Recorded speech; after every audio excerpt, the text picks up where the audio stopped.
pastor Moisés vai pregar para a gente agora. Vamos ouvir a palavra de Deus. Pastor, obrigado por ter aceito o convite. E é um prazer tê-lo aqui. Pregue a palavra. Amém. Bom dia aos irmãos. Os mais antigos devem, talvez, que nem diz o comercial, né? Vocês se lembram da minha voz, mas os meus cabelos, né? Eu cresci aqui em Campinas na década de 90. E quando a gente fala em década, né, significa que a gente está já não tão novo mais. Mas eu era da igreja Bom Pastor, lá no Jardim Nova Europa, né? A gente da década de 90. Disputamos alguns campeonatos de futebol na final contra a Vila Teixeira. E sempre perdemos. Mas é um prazer estar aqui pela manhã com os irmãos para compartilhar a palavra do Senhor nosso Deus. Minha família está comigo, minha esposa Jovita está ali atrás, também meus filhos. O nome dele é Paulo Moisés Júnior, mas a gente só chama ele de Moquinha. E se você quer saber por quê, depois você pode perguntar para o pastor Luciano. O Pedro, a Priscila e a Tatiane estão conosco também. Muito bem, eu fiquei feliz. Na quarta-feira vocês estudaram Filipenses 1 e hoje nós vamos falar sobre Filipenses 2. Então, Deus está dando sequência aí, né, conforme o plano dele. Esse daqui não é um tablet, tá bom? É um Kindle, só tem meu esboço aqui.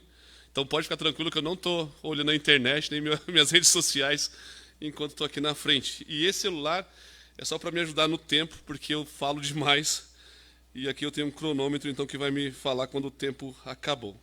É 2 horas, né, pastor? 40 minutos, irmãos. Podem ficar tranquilos. Está programado aqui para 40 minutos. Então, abra sua Bíblia em capítulo 2 da Carta aos Filipenses. Vamos ler os versos 12 a 18.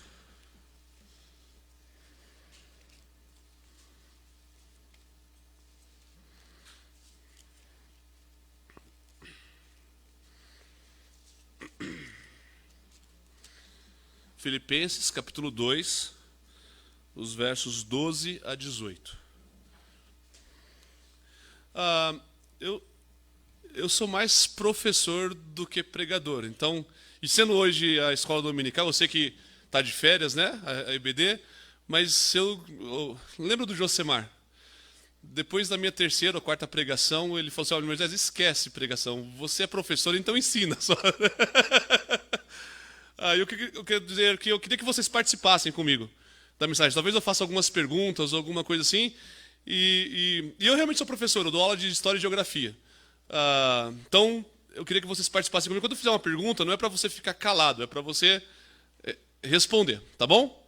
Lá na escola eles falam assim, que quando você quer que a classe fique calada, faz uma pergunta, né? Que aí todo mundo fica caladinho, ninguém vai falar nada. Mas tá bom, Filipenses, capítulo 2, todos acharam? Todos têm? Um irmão com voz audível, mas bem compassadamente leia o texto. Eu queria pedir que todo mundo prestasse o máximo de atenção possível ao texto, porque é ele que transforma a vida, né? A palavra de Deus que vai ser lida. Então, dê toda a sua atenção. Isso é reverência, né? Não é posicionamento, mas é dar toda a sua atenção à palavra de Deus, de maneira que ela realmente fale ao seu coração, tá bom? Então, qualquer um dos irmãos ou irmã, por favor, leia do 12 ao 18 do capítulo 2 de Filipenses. Amém. Vamos orar? Pai, obrigado pelo privilégio que temos de poder render ao Senhor a nossa adoração. Obrigado porque podemos cantar hinos que expressam o nosso reconhecimento da Tua grandeza, de quem Tu és e daquilo que o Senhor fez, principalmente na pessoa do Senhor Jesus Cristo. O Deus infinito, o Deus que está acima de todas as coisas, que é transcendente a tudo que existe. Como diz o texto aqui de Filipenses 2, não se apegou à sua posição, antes se esvaziou, se humilhou, abriu mão do seu direito e veio a nós. Veio a nós não simplesmente para dar um exemplo, não simplesmente para mostrar o que devemos ou não fazer, mas veio para se entregar por nós, para derramar o seu sangue, para nos livrar da escravidão do pecado. Muito obrigado pela tua obra redentora na pessoa do Senhor Jesus Cristo. Pai, e agora, com essa mesma disposição de rendermos a Ti louvores, de expressarmos o nosso amor pelo Senhor no canto. Queremos também agora ouvir a Tua Palavra Santa. Queremos entender qual realmente é a Tua vontade para nós. Por isso estamos pedindo, fala conosco. Que essa palavra possa penetrar realmente os nossos corações. Que o Teu Espírito que habita em nós e está conosco possa iluminar as nossas mentes, de maneira que entendamos realmente qual é a Tua vontade. E que não só a entendamos, mas a percebamos, como Paulo vai dizer em Romanos 12, como sendo boa, perfeita e agradável.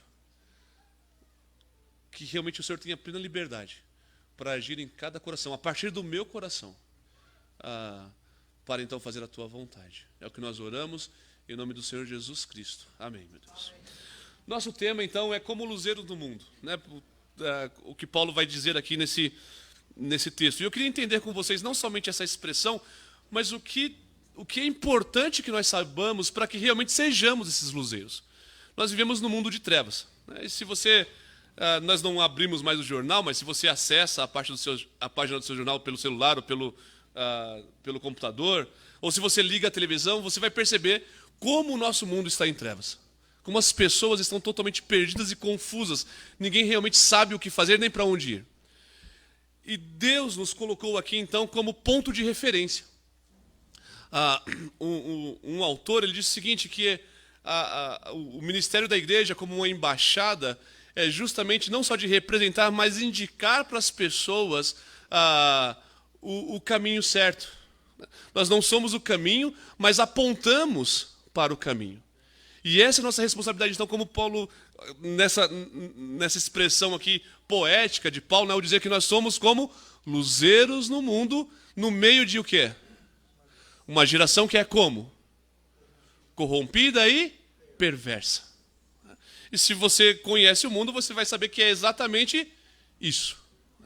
Infelizmente, em nossos dias, muitas igrejas estão se deixando ofuscar, né, por diversos motivos, por várias coisas. E geralmente, na base disso, nós temos justamente o mundanismo, né, que na academia nós chamamos de humanismo. Algo que, desculpa, eu sou professor de história, então provavelmente eu vou recorrer a alguma coisa histórica aqui no meio, mas algo que começa a partir da Renascença, século XV, onde... deixa eu perguntar então, você sabe qual que é o dogma principal do humanismo? Não? O pessoal que está aí, prestou Enem, vai fazer faculdade, está fazendo faculdade? Não? Exatamente.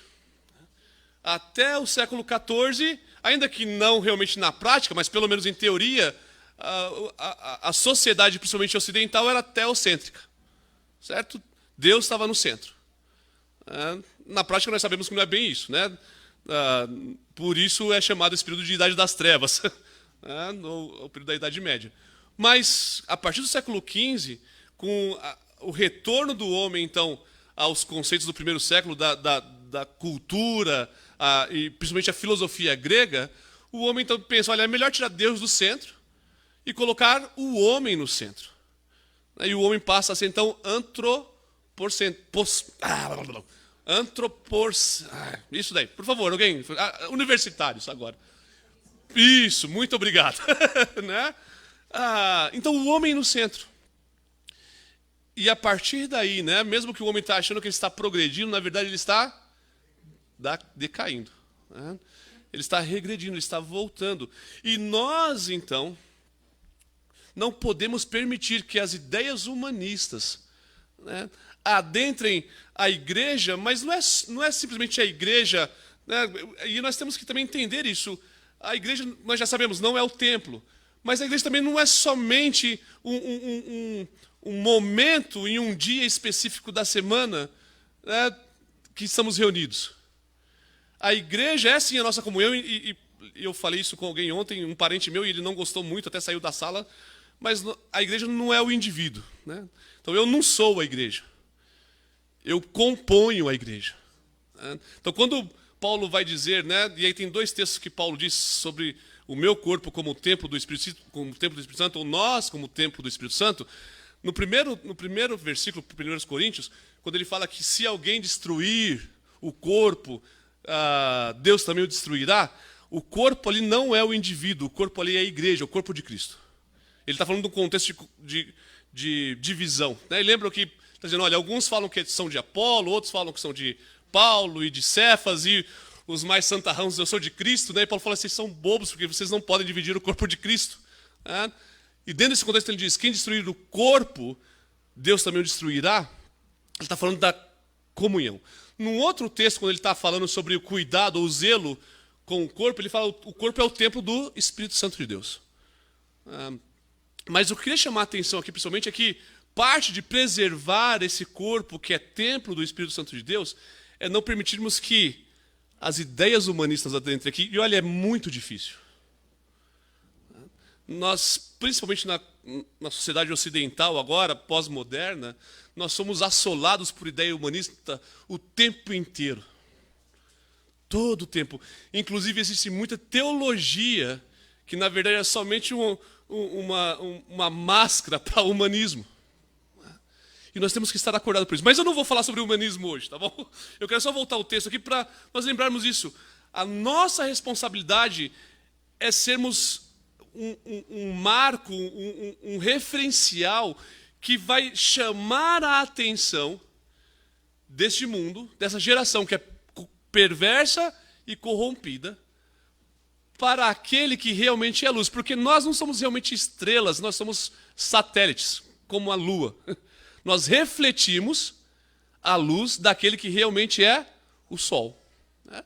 Que é Jesus Cristo, a luz do mundo. E nós somos esses luzeiros, então. Deixa só, ainda na introdução aqui, deixa eu conferir o meu tempo, porque só rapidamente, só para nós entendermos, porque eu não quero descontextualizar os versículos aqui.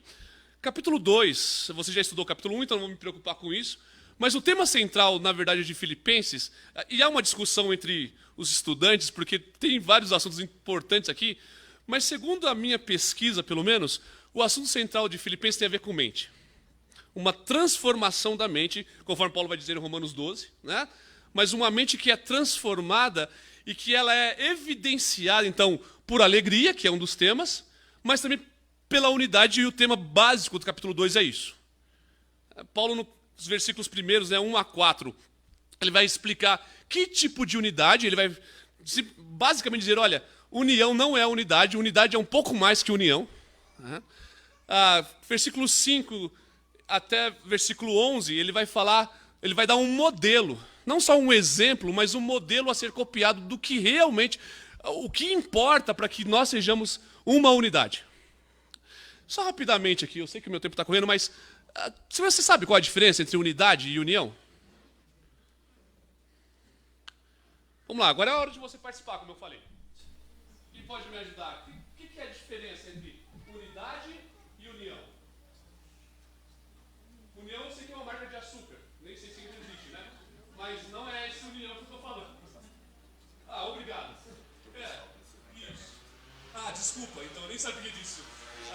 Eu estou sendo transmitido, então eu tenho que tomar cuidado com os exemplos que eu vou usar para não incorrer em problemas de... vocês entendem isso. Mas vai lá. União e unidade, rapidamente, porque senão meu tempo vai passar e eu não vou conseguir chegar nem no primeiro ponto. Eu estou só na introdução. Unidade é exatamente isso. União é quando pessoas se reúnem em torno de um pensamento comum. Às vezes uma ideologia, às vezes um time de futebol. Eu não vou usar exemplo de time de futebol, porque eu estou torcendo quando o meu São Paulo ganha de 2 ou 1 o Joaquim Pô. Se o São Paulo ganha disso, eu falo, que beleza, porque no futebol ele não está ganhando, então tem que torcer para outras coisas. Mas ganhou do Água Santa, né? O time da minha cidade lá, de Diadema. Mas tá, união é quando as pessoas se unem em torno de uma ideia comum. E muita gente acha que isso é a igreja, e não é. Nós temos interesses em comum? Temos, e Paulo vai falar isso no capítulo 4 de Efésios, né? Temos um só Deus, um só Senhor, uma só fé, uma só esperança, né? Um só batismo. Mas unidade é um pouco além. Unidade é quando 2 ou mais se tornam um. E aí nós temos a oração de Jesus, né? A oração que Jesus intercedeu por nós, a oração sacerdotal. Pai, eu peço para que assim como eu e o Senhor somos um, eles também sejam um. E qual é a consequência conforme a oração sacerdotal? Quando eles forem um, o que acontece? Lembram? O mundo saberá que o Senhor me enviou. Nota que a nossa unidade é uma maneira também de chamarmos a atenção para quem Deus enviou. Eu penso, pelo menos, que você não pode ganhar alguém sem palavras. E você vai me lembrar, mas Pedro disse que a mulher, né, consegue pelo seu testemunho ganhar um marido sem qualquer palavra. Mas o que Pedro quer te dizer ali é que o nosso testemunho ele chama a atenção. O nosso testemunho conquista as pessoas de maneira que as pessoas queiram saber, olha, o que tem de diferente na sua vida? E aí nós apresentamos aquilo que realmente salva e transforma, nós vamos dizer, olha, o que tem na minha vida de diferente é Jesus Cristo. Ele é o Evangelho. E Paulo vai resumir isso em Coríntios, né? O Evangelho é o quê? Que Cristo morreu por nós, segundo as Escrituras, foi sepultado e ressuscitou segundo as Escrituras. Isso é o Evangelho. E é o Evangelho que salva. Mas nota a maneira que nós nos comportamos um com o outro, à medida que somos unidos. E isso brilha lá fora, de maneira que as pessoas começam a perceber, peraí, o que tem de diferente nesse pessoal aí?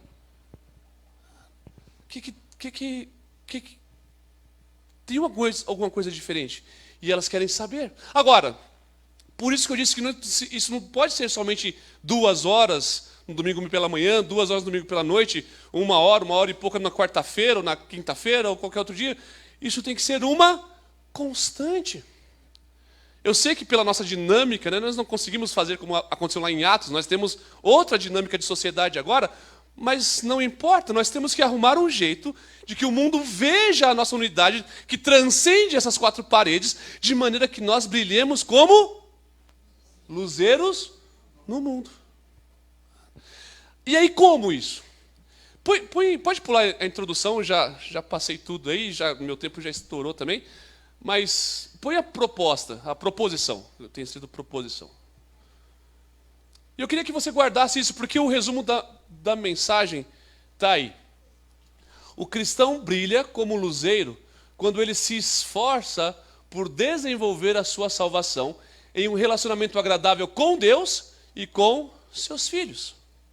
Então, se você realmente quer desenvolver, ou se você quer brilhar como um luzeiro, se essa igreja quer brilhar como estrelas num céu escuro, ela deve lembrar que, para que isso aconteça, é necessário desenvolver a salvação. Como? Relacionamento com Deus e com os filhos de Deus. É só isso. A questão é que relacionamento com Deus e com o próximo é uma coisa muito difícil. Jesus vai dizer, olha, se você quer ser meu discípulo, você deve fazer o quê? Negar a si mesmo, assumir a sua cruz e então seguir-me. Quer se relacionar com Cristo? Não adianta só colocar uma camisa, né? Jesus 100%. Não adianta colocar um adesivo no carro. Você deve negar-se. Você deve morrer, você deve crucificar o seu eu. Ou como Paulo vai dizer em Colossenses, né, você deve despojar-se de quem você era antes e revestir-se de quem você é agora. E Paulo vai dizer, você é agora um cristão, um Cristo em miniatura. Viver como Cristo. E nós sabemos o quanto isso é difícil, não é? Porque envolve autonegação, envolve dizer não para o eu, e o eu, por causa da velha natureza, é a pessoa mais importante. O que eu quero, o que eu gosto, os meus sonhos, os meus planos, os meus projetos. E eu devo negar essas coisas. Para então pedir direção a Deus, né, e falar com Deus, olha, Senhor, quais são os seus planos? Qual é a tua vontade? Quais são os seus projetos? Eu creio que eles são realmente bons. E nota, eu creio, é uma questão de fé. Fé, conforme o autor, Paulo não, né? O autor de Hebreus, né? Vai dizer no capítulo 11, versículo 1, é a convicção do quê? Daquilo que nós não vemos. É a certeza daquilo que só esperamos. E sabe, quando eu digo que o plano de Deus é perfeito, como Paulo vai dizer, né? entendendo ou percebendo a vontade de Deus como boa, perfeita e agradável, isso significa que, a um primeiro momento, não parece, não é algo que eu sinto, mas é algo que eu creio. Na experiência sensorial, né, dos sentidos, da visão, do olfato, do paladar e outros mais, do tato, não parece. Em alguns momentos não parece, né, Marcelo? A vontade de Deus às vezes não parece boa, perfeita e agradável, né? Mas o quê? Eu creio nisso. Eu não entendo, eu não sei, mas eu creio. Pensa na situação de Abraão lá, né? Com seu filho, seu único filho, o filho da promessa. O filho que ele jamais sonhou em ter. E Deus deu, e agora Deus diz: me dá o teu filho, o teu único filho. Sacrifique ele a mim. Agora, por que Abraão foi capaz de levar o seu filho? E o Novo Testamento repete isso, mas lá também no texto de Gênesis. Por quê? Porque ele creu. Creu no quê? Porque isso é importante, irmãos. A gente pensa que a fé é mais importante, mas o mais importante é o objeto da fé. No que ele creu? No poder de Deus. No que você falou? Que Deus podia ressuscitar. Mas essas coisas elas estão ancoradas no quê? Na promessa verbalizada de Deus, ou seja, na palavra de Deus. É este o filho de qual eu vou fazer uma grande nação. Abraão tentou outras coisas. Abraão disse: olha, eu tenho um servo. E Deus disse: não. Aí, né, lógico, ajudado por Sara ali, né, quase que induzido por Sara. Então vamos pegar o filho da escrava, que também era filho de Abraão. E Deus disse: não, né? Aí Abraão, não, desculpa, antes do filho da escrava, Abraão disse: eu tenho Ló, meu sobrinho. E Deus disse: não. E aí, por último, o filho da escrava, Deus disse também: não. É Isaac. Bom, a partir da caminhada de Abraão com Deus, que começou lá no capítulo 12, até o capítulo 22, Abraão já tinha aprendido bastante coisa com Deus. Inclusive que não pode mentir para Deus, né? E aí ele pensou: bom, se Deus disse que é Isaac, ele já rejeitou todas as minhas tentativas, todos os meus esforços, Deus já rejeitou. E ele me deu Isaac no momento que eu não poderia ter Isaac. E até por isso Isaac se chama Isaac. Se você não entendeu, leia o texto de Gênesis e você vai entender a partir do capítulo 12. Então tem que ser Isaac. Então se ele está me pedindo para entregar Isaac, sendo que tem que ser Isaac, alguma coisa ele vai fazer. É nisso que Abraão creu. Então, fé que faz diferença é a fé que está depositada na palavra de Deus. Nós entendemos, nós pensamos sobre ela, nós aplicamos ela, nós relacionamos ela com o nosso dia. E daí vem a convicção: olha, Deus vai fazer o que tem que ser feito. Se Ele disse que vai fazer, não importa os meios. Mesmo que o meio pareça ser um meio improvável, difícil, maluco, Ele vai fazer.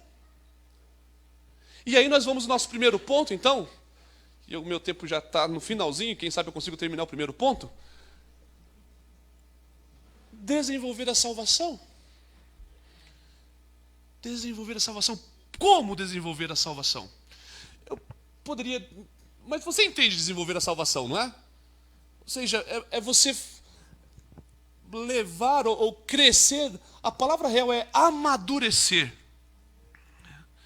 É crescer nessa salvação. Nós não podemos, irmãos, simplesmente pararmos, né?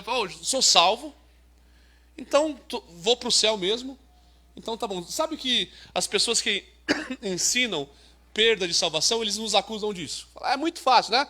Você pode crer, ser salvo, e aí não precisa mais se preocupar. Capítulo 6 de Romanos, Paulo vai dizer: de modo nenhum. Só porque onde abundou o pecado, superabundou a graça, viveremos nós no pecado? E Paulo diz o quê? De modo nenhum. Isso é loucura. Se nós morremos com Cristo pelo batismo, né, fomos batizados na semelhança da sua morte, temos que crer também fomos batizados na semelhança da sua ressurreição. E aí 1 Coríntios capítulo 5, versículo 15, né? 2 Coríntios 5, 17, desculpa. Para quê? Para vivermos uma novidade de vida. Somos nova criação. Então, uma vez salvo, nós temos que procurar crescer. Por quanto tempo? E agora eu tenho 2 microfones. Eita. Por quanto tempo? Por toda a nossa experiência, até o dia, conforme Paulo vai dizer aqui em Filipenses, que Deus completar a sua boa obra que ele começou em nós. E é essa a ideia de desenvolver a salvação, uma caminhada contínua de conhecer a Deus e prosseguir em conhecer ao Senhor. Como? Primeira coisa, obediência. Então Paulo vai dizer, olha, desenvolver a salvação como? Obedeçam. Não somente na minha presença, mas muito mais na minha ausência. Isso faz sentido porque Paulo está dizendo, olha, a obediência não é simplesmente a mim, mas a obediência é a Deus. E quando é que Deus está ausente? Quando? Nós temos que ir lá para o Salmo, né? Se eu faço a minha casa no mais alto monte... eu tenho mais meia hora. Obrigado. Eu pensei que eu tinha só 17 minutos. Então me ajuda aí, porque agora meu cronômetro já não está servindo mais para nada. Tá bom? Então, vai levantando a plaquinha aí. Meia hora, 15, 20, né? Eu estou subindo agora. Tá bom. Salmo. Se eu faço a minha casa no mais alto monte, lá estás. Se eu coloco a minha cama no mais profundo abismo, sabia que a palavra abismo ali, eles deram uma amenizada na palavra, mas ela poderia ser traduzida por inferno. Então ele está dizendo, se eu subo aos céus para fazer lá meu esconderijo, Deus fala, mas se eu desço ao inferno para me esconder lá, eu não posso me esconder de Deus, porque Deus também está lá. Então, nós devemos obedecer à palavra de Deus, à ordem do Senhor, não é porque os líderes estão presentes. Não é como uma criança, né, que o pai está em casa, ou vamos trocar, professor. O professor está na sala, as crianças quietinhas, eu sei que não existe isso, tá, mas as crianças estão quietinhas, né, um mundo ideal. Aí o professor sai da sala, aí começa, joga papel, faz aquela coisa doida, e aí o professor volta para a sala. Não, lembra, nossa obediência não é simplesmente aos líderes, obedecemos aos líderes porque estamos obedecendo a Deus. E Deus, ninguém se esconde dele. Não há lugar, né, onde podemos nos ocultar da sua presença. Por isso devemos obedecer, estando os líderes presentes ou os líderes estando ausentes. Porque quando obedecemos ao líder, obedecemos a Deus. Lembra disso. Lembra do que aconteceu com Moisés, com Samuel, né? Quando Israel quis rejeitar a liderança desses homens. E Deus disse, olha, Samuel, não é com você. O povo está pedindo um rei, não é por sua causa, mas aqui o povo não quer mais me ter como seu rei. Né? E aí, né, lembra humanismo e antropocentrismo? A questão é essa. Obedecei. Se vocês querem brilhar como luzeiros no mundo, se vocês querem desenvolver essa salvação de maneira que realmente sejam luzeiros neste mundo, obedeçam. Obedeçam os líderes, e é uma ordem bíblica, tá bom? Obedecer ao líder. Não estou falando isso porque eu sou pastor, é bíblico, né? Hebreus, Pedro fala isso também. Né? Sigam, obedeçam os seus guias, né? De maneira até submissa, porque não interessa a vocês. Se eles estiverem sobrecarregados, além da toda a carga que eles devem carregar, a questão da rebeldia. Isso não interessa à igreja. Porém, ele vai continuar aqui, né, pensando... pode passar o próximo ponto. Que tipo de obediência deve ser? O pastor de novo, só tem eu nessa igreja. Parece que não tem mais pessoas, né? A minha igreja é bem menor que essa aqui, tá bom? Nós temos em torno de 50 membros. Então imagina o quanto esses membros têm que fazer e acumular de serviço, né, para dar conta de tudo. Mas tem um irmãozinho lá que está parado, né? Não faz nada. Olha, fazei tudo, obedeçam sempre, sem murmuração. Você entende a palavra murmuração, certo? Então me explica. Né? Você entende? Todo mundo falou certo. Então, o que é murmurar? Reclamar. Oi? Isso. Exatamente, né? Olha, se você não entende, é só ir lá para o Êxodo, né? O povo via o poder de Deus, via a obra de Deus, mas logo em seguida fazia o quê? Murmurava. Ah, não. O povo acabou de passar o Mar Vermelho, né? Na verdade, antes disso, viu as pragas no Egito. E viu que essas pragas atingiam os egípcios, mas não atingiam os israelitas. E aí viu o poder de Deus, eles chegavam, olha, estou indo embora, você pode me dar alguma coisa? E a mulher vinha e dava pulseira e brinco, né? E fala que Israel despojou o Egito sem levantar uma arma contra o Egito. E aí chega diante do mar, e o que eles fazem?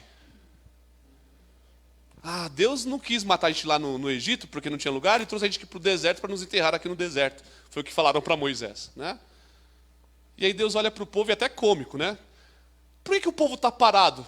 Eu pensei, mas será que ele não sabe que tem um mar na frente, assim, né? Diga ao povo que marche, que eles andem. E eles atravessam o Mar Vermelho de maneira milagrosa, né? Chegam do outro lado, aí estão no deserto do Sinai, e falta água. Ah, Deus tirou a gente do Egito para matar a gente no deserto mais uma vez, né? Nota que a reclamação é sempre a mesma, né? Eles acabaram de ver Deus abrindo o mar. Mas, diante de uma outra necessidade, estavam reclamando. E eu quero dizer uma coisa. O povo poderia ter orado diferente. Deus não tem problema quando nós buscamos a Ele, colocando diante dele as nossas necessidades. Não é isso que o Novo Testamento diz? Façam conhecida diante deles as suas necessidades, lembrando que Ele tem cuidado de vocês. Então não é errado orar e dizer, Deus, eu estou com esse problema, estou com essa situação, estamos passando por esse problema. Precisamos da sua intervenção, precisamos da sua ajuda. O problema é quando, em vez de clamarmos em submissão, em reconhecimento da grandeza, do cuidado de Deus, nós começamos simplesmente a colocar como se o problema fosse maior do que Deus, como se Deus não tivesse conhecimento dessa situação. Quando desconsideramos Deus e achamos que nós somos a solução para o problema. E aí vem as murmurações. E aí nós temos o que Tiago vai dizer, né, pensando nessa questão de relacionamento não só com Deus, mas com o próximo. De onde vêm as guerras, as divisões, os problemas que existem no meio de vocês? E lembra que Tiago não está falando do mundo, ele está falando dentro da perspectiva de uma igreja. E de onde vem, conforme diz Tiago? Das vossas... Vamos lá, vamos lembrar. Concupiscência. Eu sei que concupiscência é uma palavra difícil. Então, das vossas paixões, né, do fato, e aí ele vai continuar, do fato que vocês querem e não têm. E não têm por quê? Porque não pedem. E nota, então, murmuração não é pedido, não é oração. Vocês não têm porque não pedem. Mas não é só porque não pedem, porque hoje a gente pede bastante. Mas é porque também pedem, e quando pedem, pedem mal. Por que pedem mal? Porque pedem para esbanjar. Porque pedem tendo em vista tão somente o benefício próprio. Lembra, né? Algo que eu sempre digo lá na igreja. Uma bênção só é realmente bênção quando ela abençoa outras pessoas. Se eu acho que algo que eu tenho é uma bênção e o único beneficiado por esta bênção, né? Até ficou bem... que nem o pastor Luciano aqui, né? Vida com vida, que é vida, e eu até me perdi no meio das vidas. Mas quando eu sou o objeto beneficiado por essa bênção, realmente não é bênção, é maldição, porque ela vai acabar me escravizando. Deixa eu só usar como exemplo. Então, quando um carro é meu, e eu uso somente para os meus propósitos, esse carro me escraviza. Aí, olha, cuidado, não encosta no meu carro, não, porque vai sujar. Não come no meu carro, não. Ah, levar uma pessoa doente que pode vomitar no meu carro, sem pensar, né? Olha, se Deus me abençoou com um carro, é para que eu seja uma bênção. Não foi isso que ele disse para Abraão? Se tu, uma bênção. Eu vou abençoar os que te abençoarem, vou amaldiçoar os que te amaldiçoarem, porque o meu propósito é abençoar quem? Todas as famílias da terra. Façam tudo. Ih, sumiu lá. Façam tudo sem murmuração. Pode passar. Vamos só lembrar nossa proposição. Vamos falar junto para não esquecer? O cristão brilha como luzeiro quando ele se esforça para... desenvolver a sua salvação em um relacionamento agradável com Deus e com seus filhos. Lá tem um, tá? Faltou o M lá no finalzinho, desculpa. Tá bom, pode passar. Segunda coisa importante aqui, relacionamento. Deus é um Deus que não só gosta, mas ele age por meio de relacionamentos.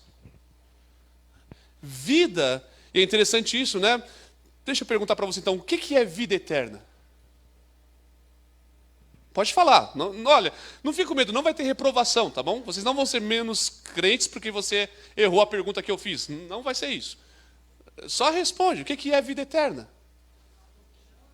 Uma vida que não acaba. Quem mais pode dizer o que é vida eterna? Mais uma pessoa, pelo menos. Você concorda, pelo menos, com a irmã? Sim ou não? Sim, né? Vida eterna, eterno é uma coisa que não acaba. Vida eterna é uma vida que não acaba. Mas alguém lá, abra lá em João, capítulo 13, capítulo 17, versículo 3. Rapidamente aí, alguém que é bom de espadas ao ar, que a gente nem faz mais quase, né?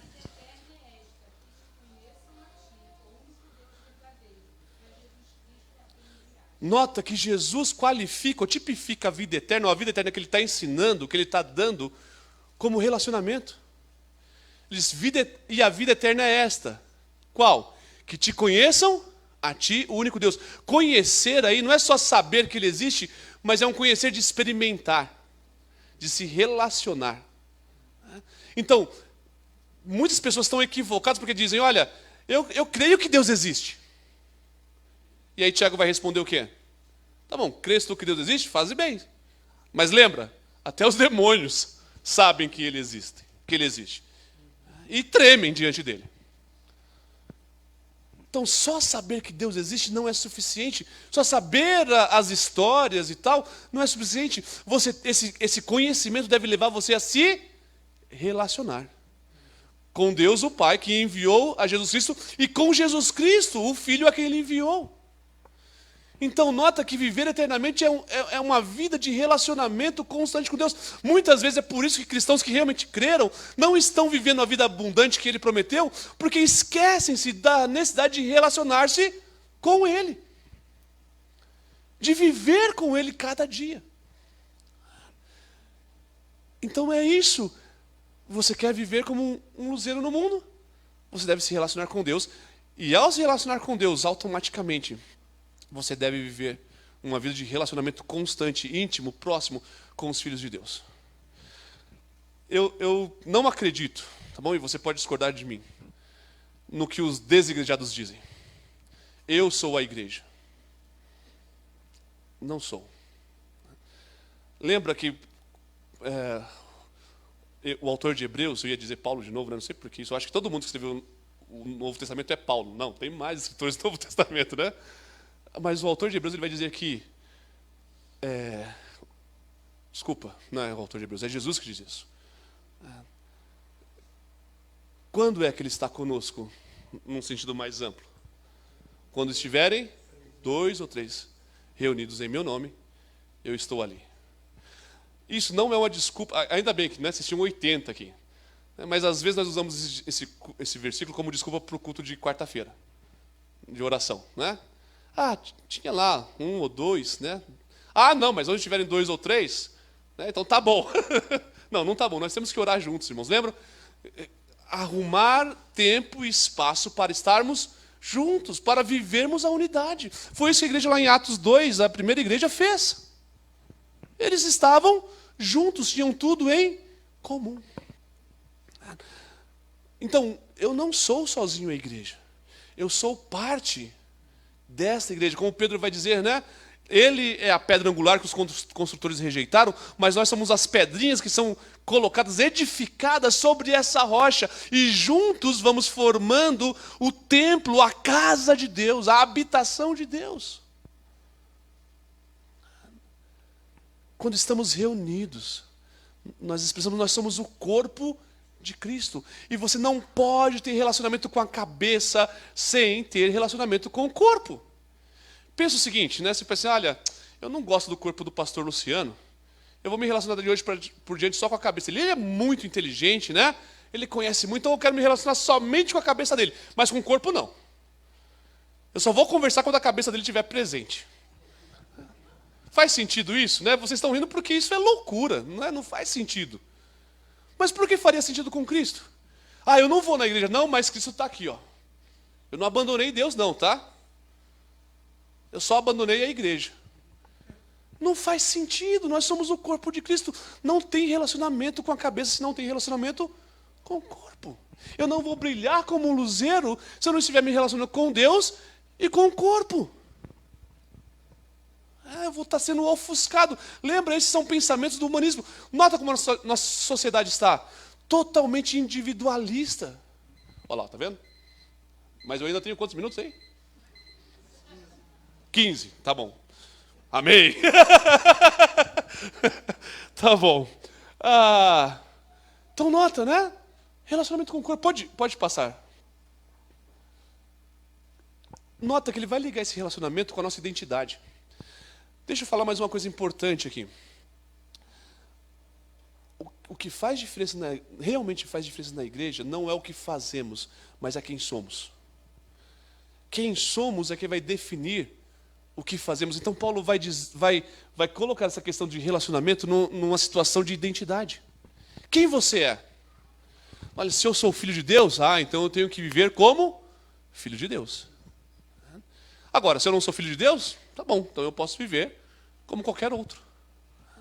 E aí Paulo vai chamar a atenção, então, que para viver um relacionamento que realmente seja agradável com Deus e com os filhos de Deus, eu tenho que lembrar primeiro que eu sou um filho de Deus. E sendo filho de Deus, eu tenho que viver de que maneira? Sem culpa. Agora, eu quero chamar a atenção a isso, porque ele não está falando, olha, já que você é filho de Deus, viva sem culpa, mas ele está dizendo, ou seja, como sendo, e essa como sendo aqui, não é algo que eu devo me esforçar para ser, mas é algo que eu já sou. Então ele fala, olha, vivam então neste mundo, como luzeiros, no meio dessa geração perversa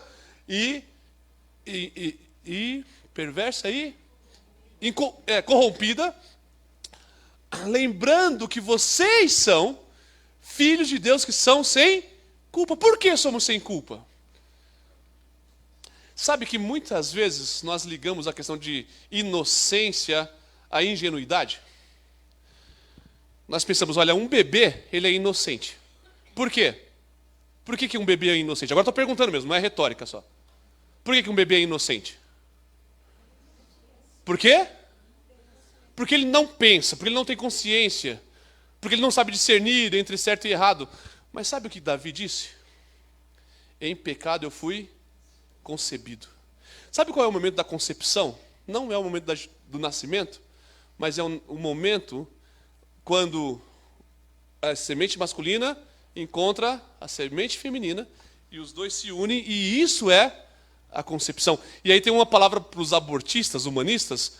Olha, Davi disse, naquele momento eu sou um pecador, eu fui concebido em pecado, e para ser pecador você precisa ser um ser vivo. Tá bom? Então, se você aborta nesse momento, você está matando um ser vivo.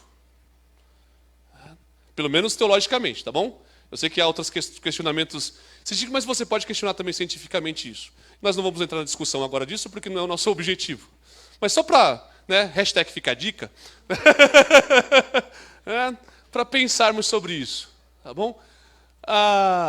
Mas voltando aqui então, Davi vai dizer isso, eu fui concebido em pecado, e em pecado eu fui gerado, ou seja, todo o meu processo gestacional foi efetuado em pecado. E quando Davi nasce, então ele nasce um pecador. Ele diz, eu era uma substância, ou na verdade a palavra melhor é um ser informe, mas já era pecador. Nota? Inocência é a ausência de culpa. E Paulo vai dizer em Romanos 5,12, que como por um pecado entrou... Não, como por um só homem o pecado. Como por um só homem entrou o pecado no mundo, pelo pecado a morte, todos pecaram.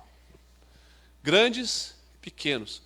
Grandes no sentido de maduros, mais velhos, mais ricos, mais poderosos. Pequenos no sentido de crianças, adultos e velhos, ou pobres e assim por diante. Todos pecaram, né? Romanos 6, 23. Todos pecaram e carecem, ou destituídos estão da glória de Deus. Mas nós somos filhos sem culpa. Por quê? Como? Nós nascemos pecadores, como somos sem culpa? Nós cantamos, não é? Eis a escrava resgatada. Grande preço Cristo deu. Não foi ouro, nem foi prata. Foi seu sangue que verteu. João disse, eis o Cordeiro de Deus que tira o pecado do mundo. Cristo nos torna inculpáveis. Por isso Paulo dizer, olha, vivam neste mundo como filhos de Deus que são sem culpa. Sabe o que isso significa?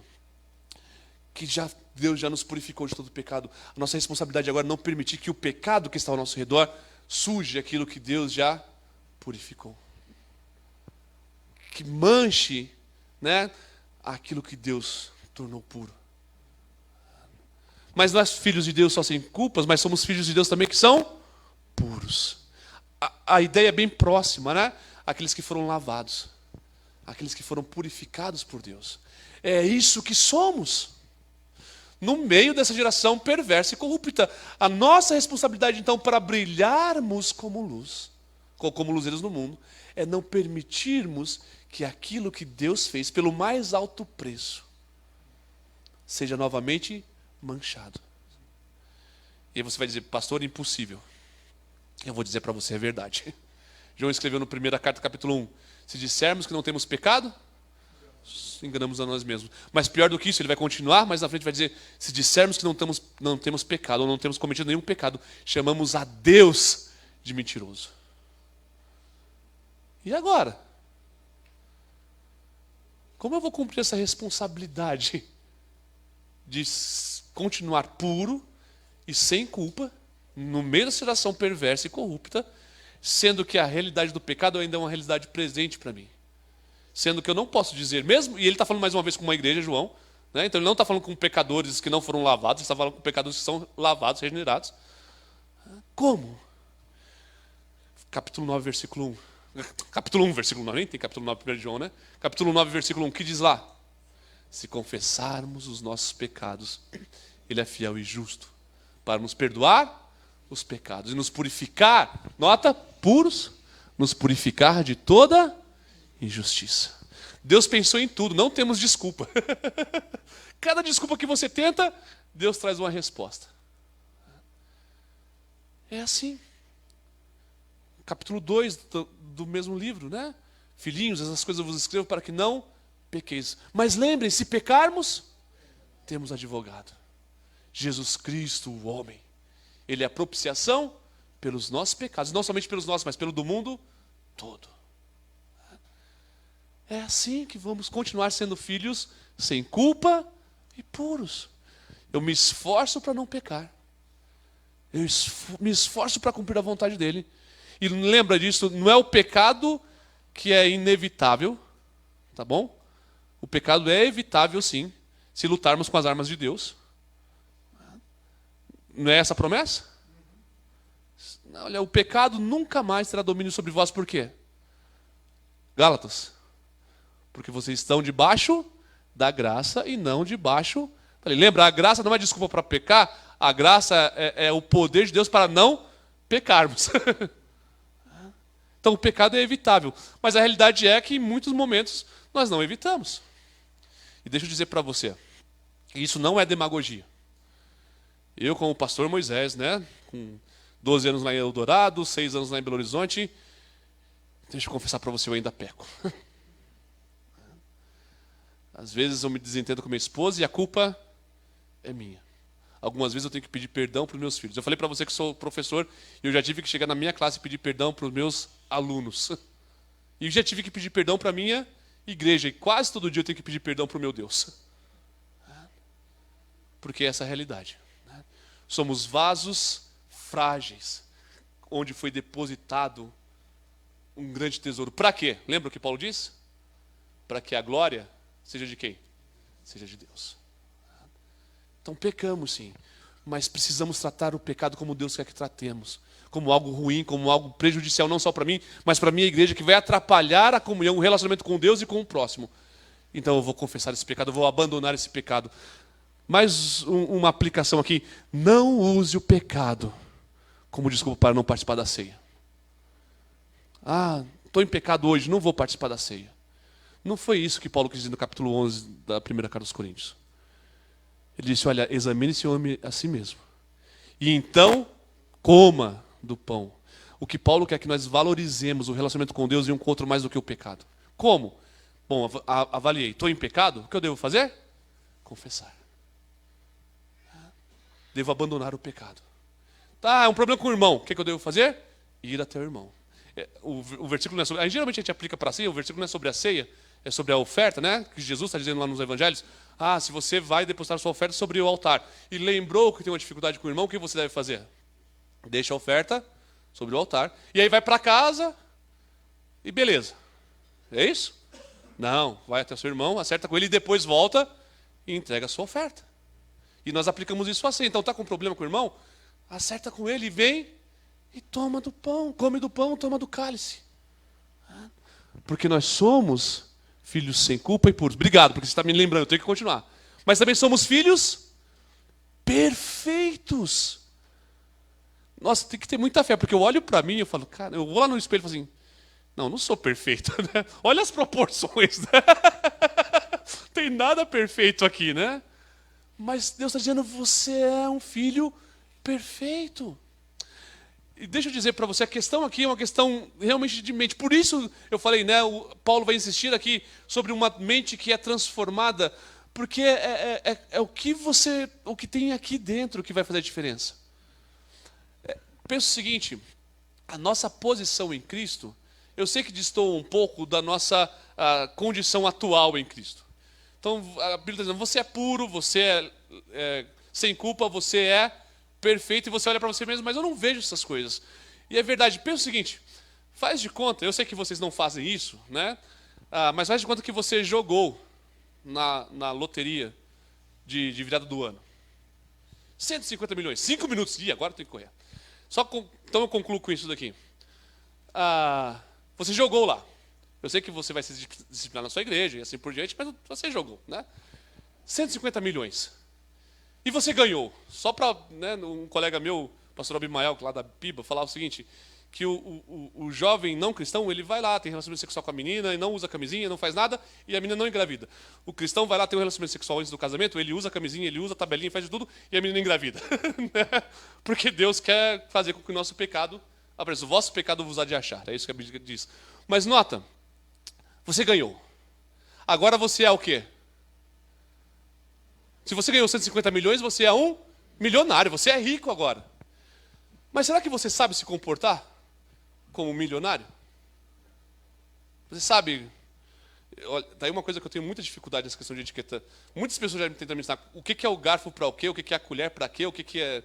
Eu não sei disso. Uma vez eu fui, aqui em Campinas mesmo, a gente saiu da igreja lá do Bom Pastor, fomos comer um cachorro quente, o pessoal, vamos lá no centro e tal, aí fomos, e cheguei lá, e aí tinha o lanche, o cachorro quente, o hambúrguer, e você comer de garfo e faca. Nós levantamos e fomos embora. Falei, não, comer cachorro quente de garfo e faca, né, sem derramar o molho na camisa, não faz sentido isso. Né? Então, eu não sei. Mas o que deve acontecer uma vez que eu sou milionário? Eu vou ter que começar a aprender a viver como milionário. Isso é santificação. Nós somos santos, certo? Se Paulo chamou a primeira igreja em Corinto, ou a igreja em Corinto de santos, né? Aos santos e fiéis que estão em Corinto, olha, com certeza eu sou santo. Porque é uma igrejinha problemática, né? Mas são santos, e aqui nós somos. O que está acontecendo agora é que nós estamos aprendendo a viver como santos, ou seja, nós somos perfeitos. Mas estamos aprendendo a viver como perfeitos. Nesse aprendizado, né, tem muito acerto, mas também tem muito erro. E quando erramos, confessamos, voltamos atrás e recomeçamos. Somos convertidos, mudamos a direção para seguir a direção correta.